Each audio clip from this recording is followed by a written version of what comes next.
She was asleep when betrayal crept in. Under the silver kiss of moonlight, Amara lay still, unaware. The only sound inside the quiet compound was her gentle breathing until the rusted scissors snapped. Snip. A strand of her long black hair hit the mat, then another, and another, until all that remained were cruel patches and jagged tufts.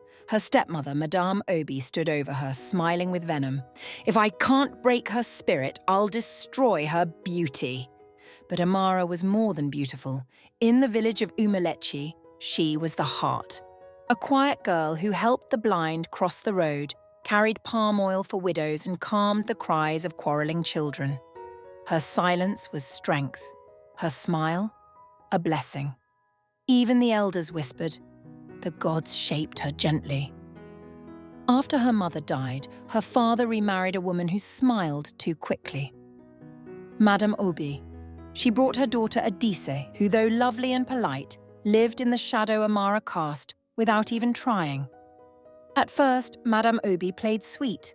She braided Amara's hair and called her my dear. But envy grows like fire. No beads, no bangles, no amount of charm could draw eyes the way Amara's quiet grace did. Slowly, the kindness faded. Then came missing slippers, stolen scarves, and smirking denials. And then came the royal announcement. A grand festival would soon be held to find the prince's future queen. Every maiden was invited. The village exploded with excitement. Girls screamed, mothers dug out wrappers, the beadmaker barely slept. And in the middle of it all, Amara allowed herself for once to dream. She imagined lanterns floating like stars, the scent of jasmine in the air, and herself dancing, not as a shadow, but as a girl worthy of being seen. But Madame Obi had seen that dream too, and it made her furious. The day before the festival, she gave Amara an impossible list of chores. Wash all the wrappers, scrub the goat pen until it smelled like roses, fetch water from the far stream, cook for everyone without burning a single grain of rice. Amara bled. Her arms trembled, but she did it all. And just when her body gave out, Madame Obi delivered the final blow.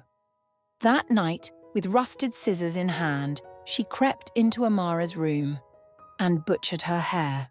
The scream shattered the night. Gone was the crown of black waterfalls.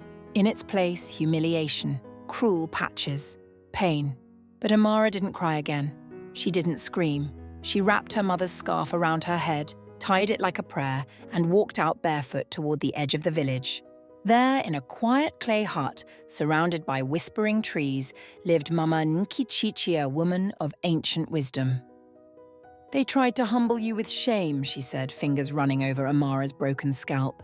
"But shame is afraid of women who rise." Together they wove strength into her hair-tight cornrows adorned not with gold, but with beads carved from Chailan wood. They were battle scars turned into beauty. And then, Amara went to the palace. No makeup, no jewelry, no shoes, just an ash-grey dress she stitched herself, and a head held high. The crowd whispered, mocked, laughed, but she walked like the marble was laid for her. The prince bored from a parade of jewelled gowns and shallow smiles, froze when he saw her. She didn't bow, she didn't flinch, and when a noble girl sneered, maybe she cut her hair for attention. A voice rang out like thunder. "I disagree." The prince stepped forward. "She is the most beautiful woman in this room." Not because of her dress or her hair, but because she walked in anyway.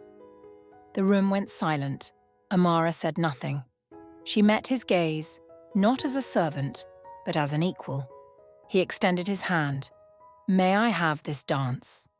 She glanced toward the shadows where Madame Obi stood, stunned. No words, just a knowing glance. Then Amara turned back, smiled for the first time that night, and whispered, "Let's dance." And when they danced Barefoot Girl and Royal Air, the entire palace changed. Not the lights, not the music, but the air itself, because she wasn't just a girl with short hair. She was fire. Weeks later, the drums rolled once more. A decree echoed from the palace gates. By command of His Highness, Prince Ikena of Enugu, The future queen shall be Amara of Humiliated. The girl they once mocked now wore the crown. And Madame Obi? She vanished like smoke. No one looked for her. No one missed her. Because bitterness has no throne here. Only truth. Only courage. Amara didn't just become queen of a kingdom. She became a symbol for every quiet girl, every mocked woman, every soul once silenced. They tried to take her beauty, they tried to break her spirit, but Amara rose anyway. If this story lit a fire in you, like the video, share it with someone who needs courage. Comment below, have you ever turned pain into power? And don't forget to subscribe for more unforgettable African folktales and stories of strength, because sometimes when they try to cut you down, they only reveal the crown they could never steal.